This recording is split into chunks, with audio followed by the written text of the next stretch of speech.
était la situation en Occident à cette époque-là.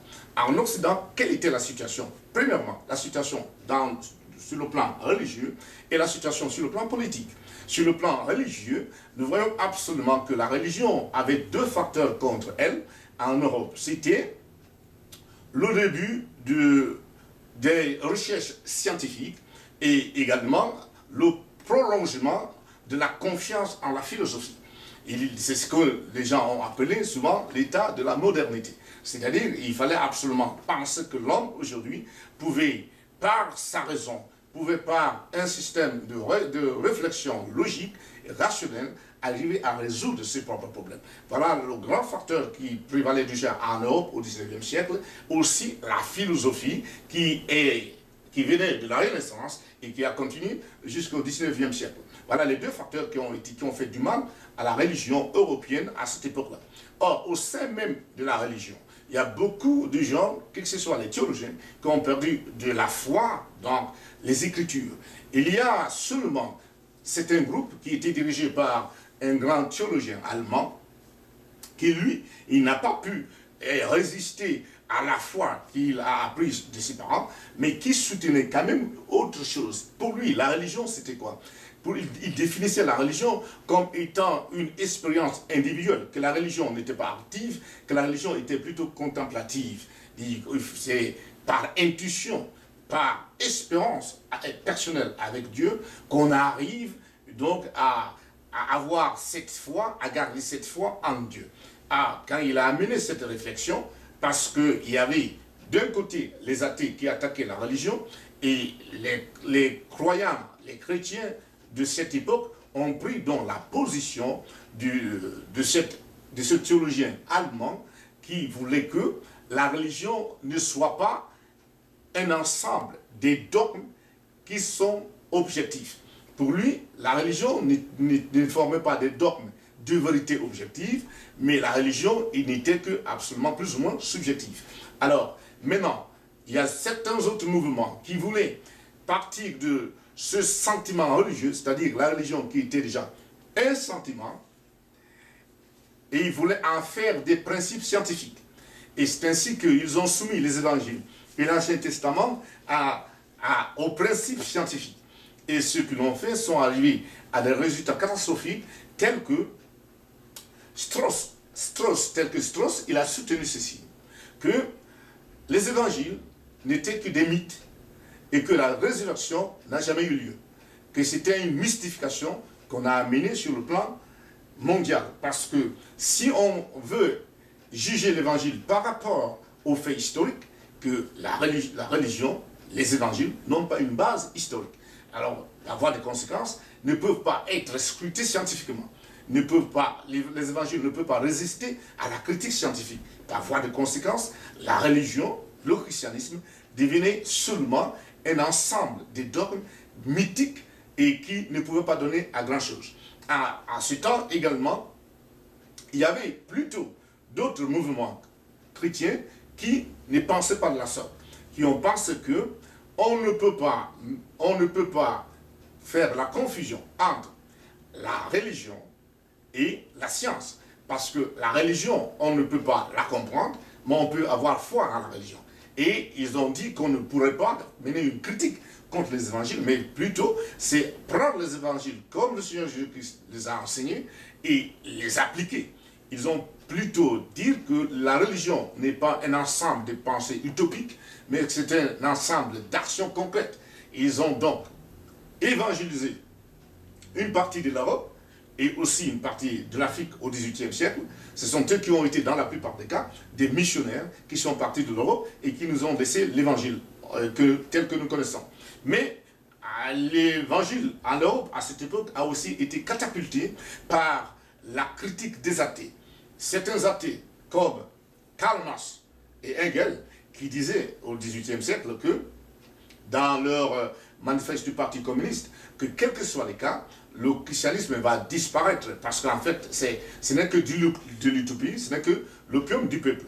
Et aussi, certains athées également, comme Comte, qui pensaient certainement que le christianisme va disparaître à cause du fait que les gens vont s'adonner à la connaissance des lois qui régissent le monde et que les gens abandonneront la recherche de la connaissance de l'essence de l'humanité.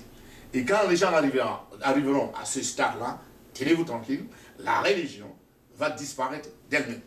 Alors voilà la situation dans laquelle la religion européenne était. En un mot, nous pouvons conclure que la religion européenne, à cette époque du 19e siècle, était une religion en décadence. Le christianisme était en décadence, il n'y avait plus la foi certaine dans les Écritures, quoi qu'il y fût quelconque quoi dans une religion, dans un Dieu créateur, mais cette foi n'était pas solide, parce que beaucoup de gens sortaient de l'Église, beaucoup de gens s'adonnaient à la réflexion philosophique, et beaucoup de gens s'adonnaient également à la recherche du matériel, du bien matériel terrestre.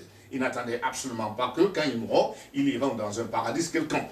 Alors, sur le plan politique, quel était le domaine politique en Europe et quelle était la politique de l'Europe?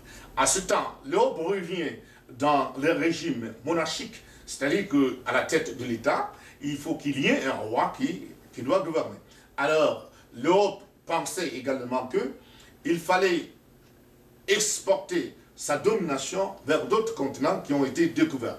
Et que, comme la révolution industrielle avait commencé au XVIIIe siècle, cette révolution leur a permis d'avoir beaucoup plus de produits dont il fallait trouver des marchés ou des débouchés pour leurs produits.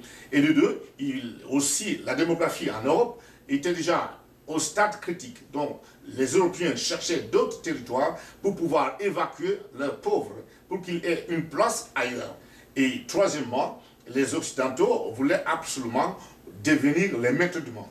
C'est pour cette raison que les administrations qui ont été mises sur pied en Europe, c'était des administrations, des dictateurs qui voulaient absolument étendre leur domination sur d'autres territoires. Au point que la politique générale des pays occidentaux, c'était d'établir des systèmes coloniaux, d'être de gagner, aller ravir d'autres territoires, les assujettir, ou bien leur donner une semblance d'autonomie, ou encore les assimiler. Et les trois différents systèmes de système colonial aboutissaient au même résultat. C'est-à-dire, seul l'intérêt de la métropole comptait, les besoins et l'intérêt des colonies n'étaient rien devant l'intérêt de la métropole. Et c'est ainsi qu'il fallait déstructurer toutes les cultures des autres nations. Il fallait absolument dénaturaliser toutes les autres cultures et tous les autres peuples et mettre le système occidental en excluant complètement du système de l'évolution, de la connaissance scientifique, tout être qui avait les tâches avec l'indigénat. Si quelqu'un avait une tâche indigénère, alors l'occidental n'aimait pas que cette personne s'approche d'une fonction administrative élevée, d'une fonction politique élevée ou d'une fonction économique élevée. Alors, c'est ainsi que l'Europe a installé des colonies et installé des dirigeants dans ces colonies seulement pour sauvegarder les intérêts occidentaux. Alors voilà la situation globalement, rapidement brossée de l'évangile que nous avons reçu de l'Europe qui nous a évangélisés au XIXe siècle.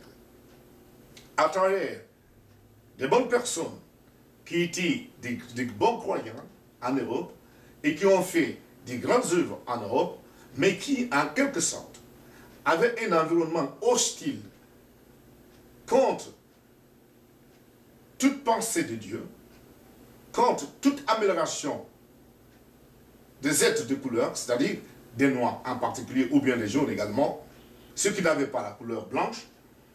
Et ce sont ces frères-là qui avaient aussi cette formation, cette culture, qui sont entrés dans l'évangélisation de l'Afrique.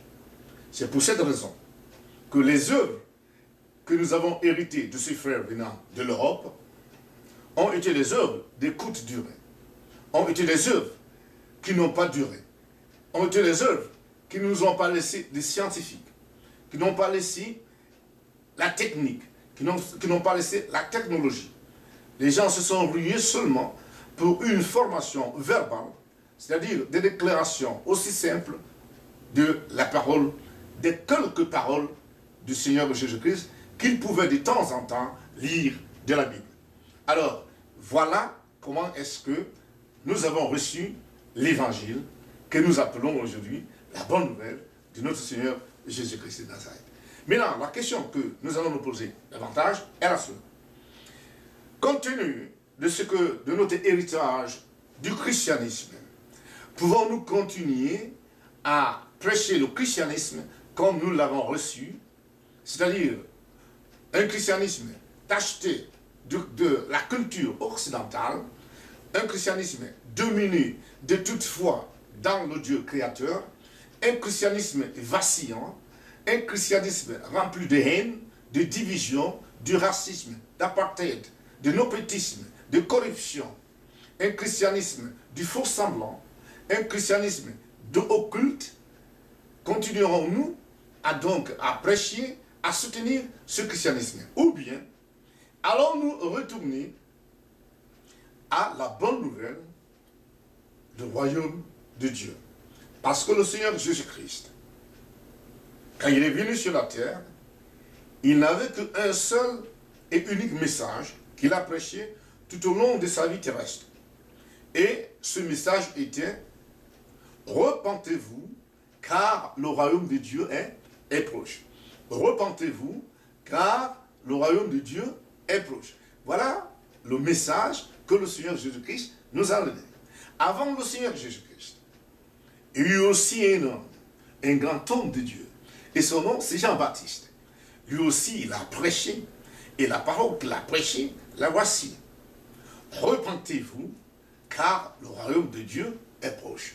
Repentez-vous, car le royaume de Dieu est proche. Mais alors, une question peut monter dans notre pensée. Qu'est-ce que le Seigneur Jésus-Christ entend par royaume de Dieu? Le royaume de Dieu dont parle Jésus, est-il un royaume qui est très lointain? Est-il un royaume inaccessible à l'homme? Est-il un royaume incompréhensible par l'homme? De quoi parle-t-il? Qui était-il? Qu'est-ce qu'il avait à donner? Quelles sont les preuves qu'il avait pour que nous puissions avoir confiance que ce royaume de Dieu existe réellement? Aujourd'hui, si nous regardons la situation économique, la situation sociale, la situation politique ou technique des sociétés du monde, nous allons constater qu'aucune société n'est arrivée à un résultat concluant, à un résultat satisfaisant, c'est-à-dire satisfaire des besoins nécessaires de ses citoyens. Aucune société n'a pu le faire. Alors, le royaume de Dieu et ceux qui croient au Seigneur Jésus-Christ, si nous regardons partout où ils sont, nous constatons qu'ils n'ont pas grand-chose. Nous constatons qu'ils sont pauvres. Nous constatons qu'ils n'auront jamais rien. Nous constatons qu'ils n'ont pas ce qu'il faut. Nous constatons qu'ils sont des esclaves des autres. Nous constatons qu'ils sont utilisés par d'autres qui ne croient pas même à Dieu. Ils sont utilisés par les athées qui ont les industries. Ils sont utilisés par les athées qui ont les places commerciaux. Ils sont utilisés par les athées qui ont des institutions financières. Et j'en passe. Et le royaume du Seigneur Jésus-Christ, quand nous connaissons qu'un royaume fort est caractérisé par un dirigeant,